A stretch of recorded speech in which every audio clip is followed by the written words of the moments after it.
One of the things that differentiates advanced players from beginners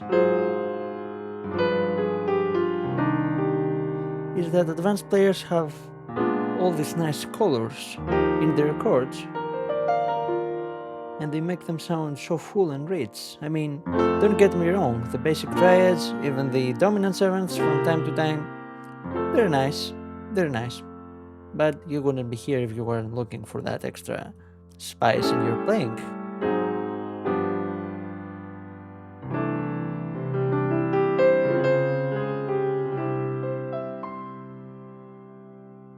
You're in luck today because that's exactly what we're gonna deal with in this video. That's called chord extensions. And chord extensions are beautiful notes you can add to your chords to make them sound richer and fuller.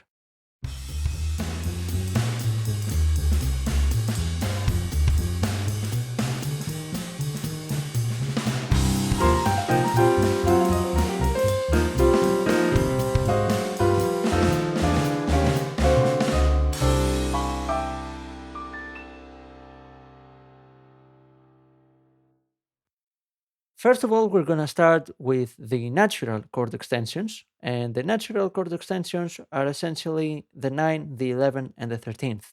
And you may wonder, well, we could also call them the 2, the 4, and the 6, right? If we have a C chord, D would be the second scale degree, F would be the fourth, and A would be the sixth.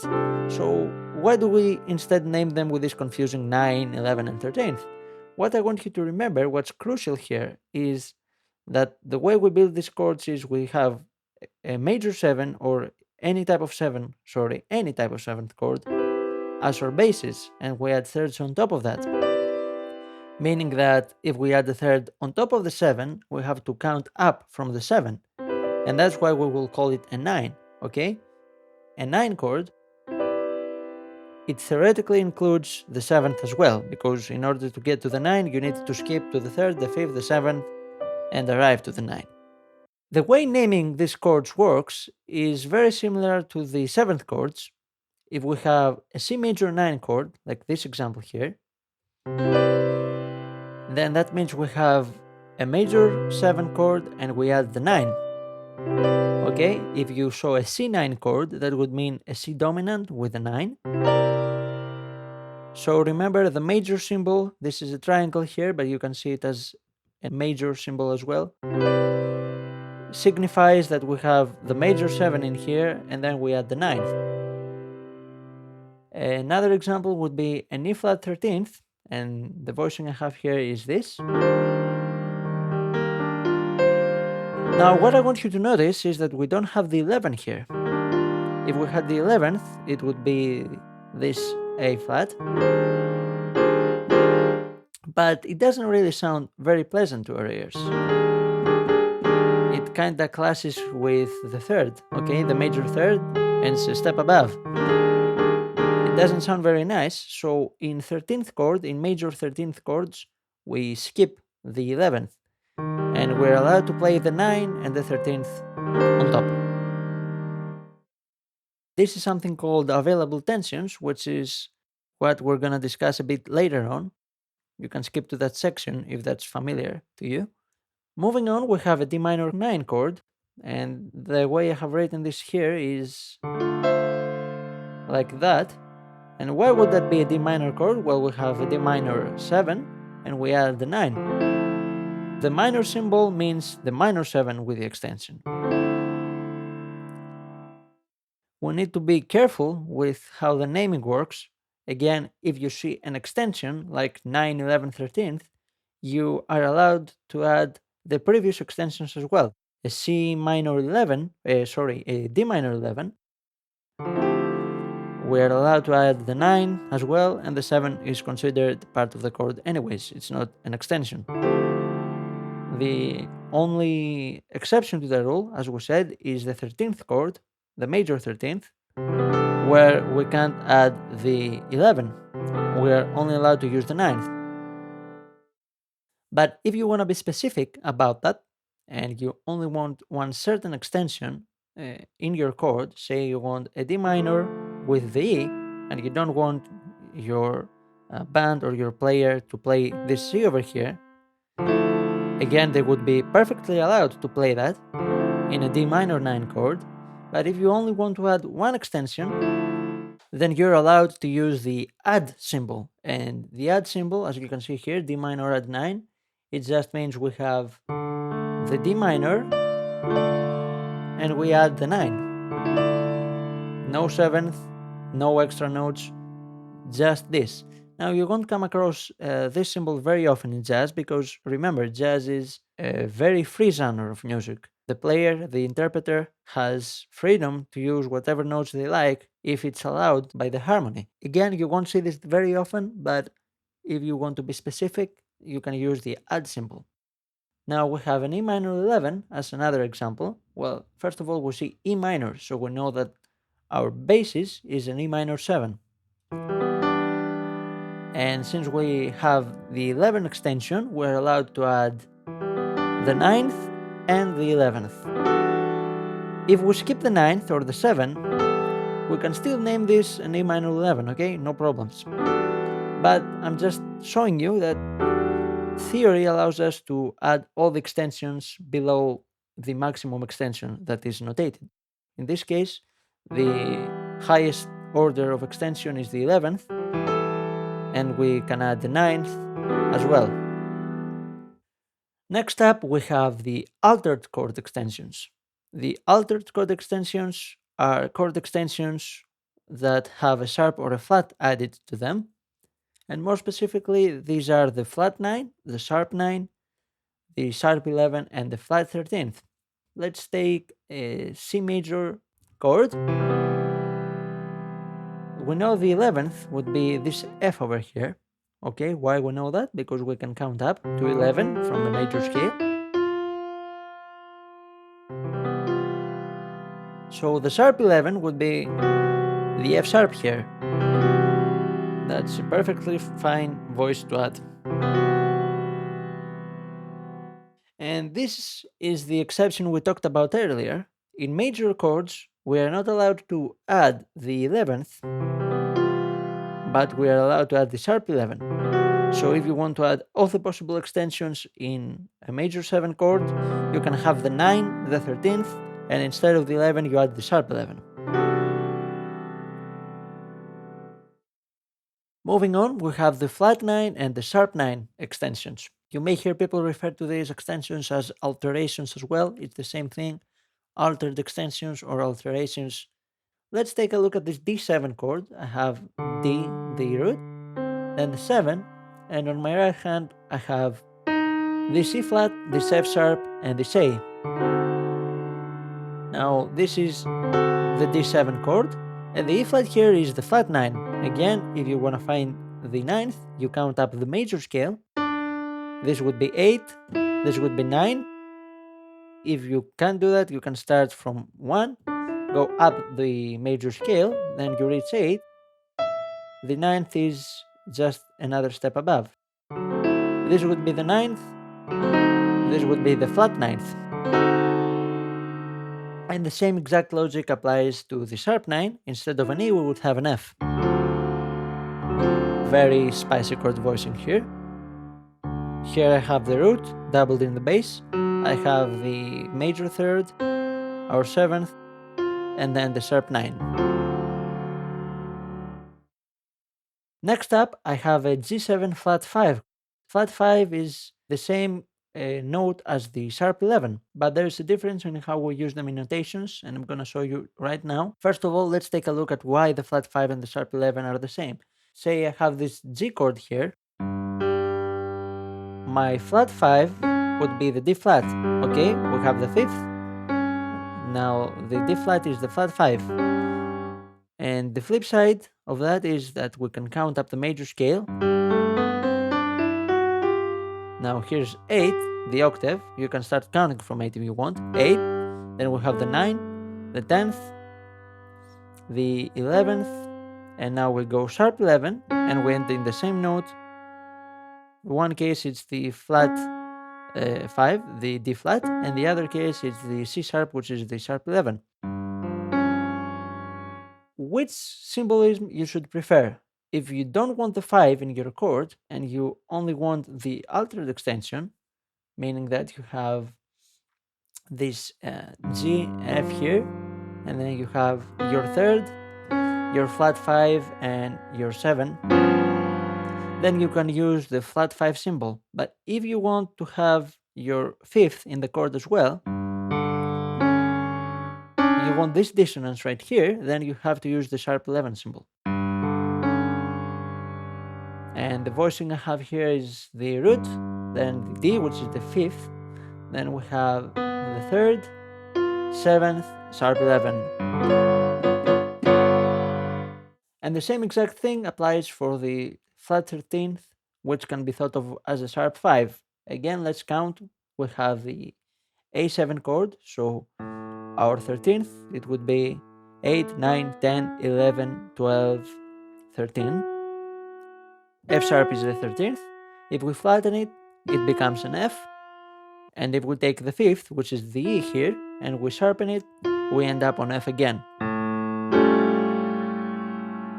The flat 13th and the sharp 5 are again the same note, but if you don't want to use the 5 in your chord and you only want the alteration, then the sharp 5 is a perfectly good symbolism. Like here, I have the root, I have my 7th, then I have my 3rd, and the sharp 5. But if I want to add the natural 5 in that, then I have to use the flat 13th symbolism. Now let's talk about finding extensions. Finding extensions is very simple.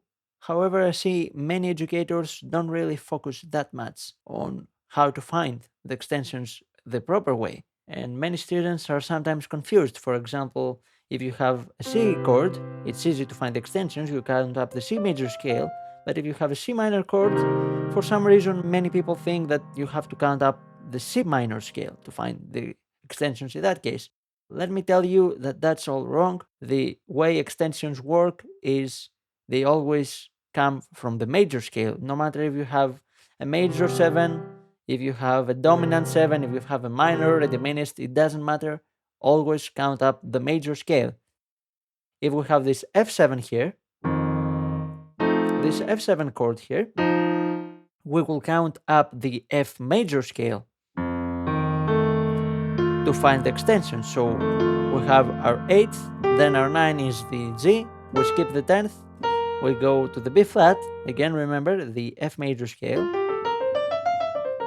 We have a B flat in the F major scale, so our 11th is a B flat, we skip the 12th, and we have the D, which is the 13th.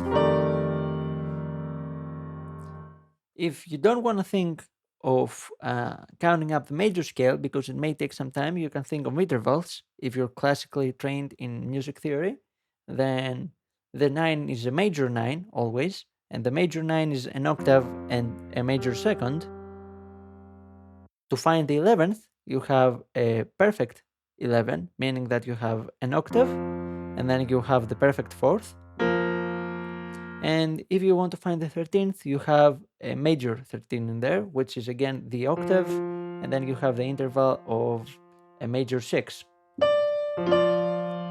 But I'm gonna show you an even quicker way to find the natural extensions, and if you notice here, I have them colored in blue because they build a chord, more specifically a triad. And the triad they build is a minor triad, always, that starts on the second scale degree. If you have an F7 chord and you want to find the natural extensions, just play the minor triad one step above. We have an F. If we go a whole step above, if we go on the second scale degree, we have our 9, our 11, and 13th right here in our hands. Let's apply this in other keys as well. If we have a C chord and we want the extensions, we build the minor triad based on the 2. So D minor is where we have all our extensions. If we have an A chord, we build again minor triad on the second scale degree, a whole step above HB. The B minor triad is our 9, 11, and 13th respectively. And that's a way to find quickly all extensions with this logic. you have your extensions here. If you want the flat 9, you flatten the 9th. If you want the sharp 9th, you sharpen the 9th. If you want the sharp 11, we have it right here, and the flat 13th, you take again your extensions and drop the 13th. Very easy, very quick. Hope you find it useful. And now we have arrived at the concept of available tensions. As I told you before, it's the theory that explains what notes we can use and what notes we can't use to complement a chord. Tension is another name for extension or for an altered extension. It's interchangeable. It just means anything that's not the seventh or the chord tones in general. It's an extension, it's a tension. And here I have the diagram for all the chord families. Again, the chord families are the major family, the minor family, the half diminished family, the fully diminished family, and then the dominant family. Starting with the major family, and I have a C chord as an example for all these families here to make it easier to visualize, we have our chord tones in blue, C, our root, then E, our third, G, our fifth, and B natural as our seventh. Then with green, I have notated the available extensions, the available tensions that we can use. And these would be the 9, the sharp 11, and the 13th. And with red, of course, I have tensions that are not available to use because they create unpleasant sound. Let's check them one by one. We have the flat 9,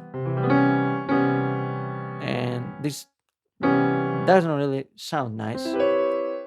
A way to think of available tensions is that we only add notes that do not affect the quality of the chord. So a major chord is happy, bright, right?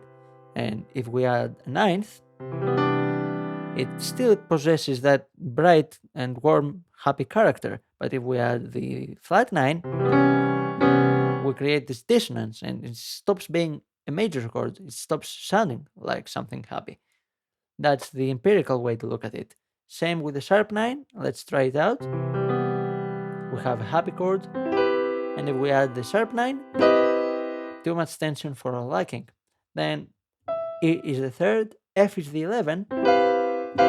Again, it creates big tension, okay, because it's a half step, it's a half step above our third. And this minor second interval, it creates dissonance. But if we augment the 11th, we get a pleasant sound, a happy sound. This is allowed. Moving on, we have the 5, then the flat 13th, again dissonant, but the 13, it's okie dokie, we can use it. And the flat 7, it's a no-no because it clashes with the major 7, which is a chord tone. With the same logic, the available tensions for a minor chord are only the natural extensions, 9, 11, and 13th, very easy to remember. If I have a C minor 7, I can use the 9th, which is the D, I can use the 11th, which is the F, and I can use the 13th, which is the A. Any other combination, you can try all the permutations, they're gonna sound dissonant and bad. Now, dissonance isn't a bad thing, but we just don't want it in the major or the minor chord families. Moving on, the half diminished, we are allowed to use the 9th. It's a common sound in jazz. We are allowed to use the 11th as well, but the 13th, it creates dissonance because it's again a half step below our minor 7. Instead, we use the flat 13th because it creates a pleasant sound. And that's the same case with the diminished as well. We can use the 9th, we can use the 11 and the flat 13th, but the diminished 7, if you remember, instead of a minor 7, we have a double flat 7, okay, a diminished 7. And that gives us the opportunity to also use the major 7. This is a nice color you can add to your diminished chords. Instead of playing them like stacks of minor thirds, you can play them, and instead of the double flatted 7, you can add the major 7. creates this nice dissonance. And the last family of chords is the dominant family. The dominant family is the richer family of chords. We can use all the extensions, all the altered extensions as well. Flat 9, sharp 9, sharp 11, flat 13th, anything, you name it. Of course, the only exception is the major 7 because a dominant chord has a flat 7. If we add the major 7, it will clasp. But anything beyond that, a flat 9, a sharp 9, a regular 9 if you want, the 11th, the sharp 11, the flat 13th, and the 13th. All these sounds are perfectly good to use. They're not all consonant, some of them are very dissonant, but we don't mind the dominant chords. The concept of a dominant chord is essentially a pointer. It points us to somewhere, it wants to resolve to some place. If we add tension in our chords, it's going to resolve and we don't mind the tension. It's something that's very good to use in jazz music, something that's sought after. Finally, I want to talk to you about some other types of chords. And starting, we have the major 6, which is the major triad with the 6 instead of the 7, and it substitutes a C major chord. And the way these substitutions work is that you can replace a major 7 chord with a 6 chord when they are the tonic of a given key. So if you're in the key of C major, instead of C, you're gonna have the C with the 6th. And that's what bebop musicians did a lot. They thought that the 7th is like an extra tension that wants to resolve down to the 6th. This is considered the fully resolved version of the tonic. We can do the same substitution and add the 9th as well. We have a C6 and we add the 9th. Again, very common chord in bebop music. That's a voicing you will see and hear very often. We have our 6, our 9, our 3rd, and our 5. Again, a substitute for the tonic major 7. Then the C minor 6, same logic as the major 6, but we have the minor triad with the 6. Don't be confused, we have the natural 6, not the minor 6. The minor 6 chord doesn't have a minor 6, it's a minor triad with a major 6. Again, all the extensions you're gonna see in chord naming come from the major scale. You count up the major scale, that will be your minor 6 chord. And it substitutes a C minor 7 when it's the tonic. Next up, we have the C minor with a major 7. This is, of course, a C minor triad, and we add the major 7, which is a B natural. Another nice substitution for your tonic, if you have a 2-5-1, say in the C minor key,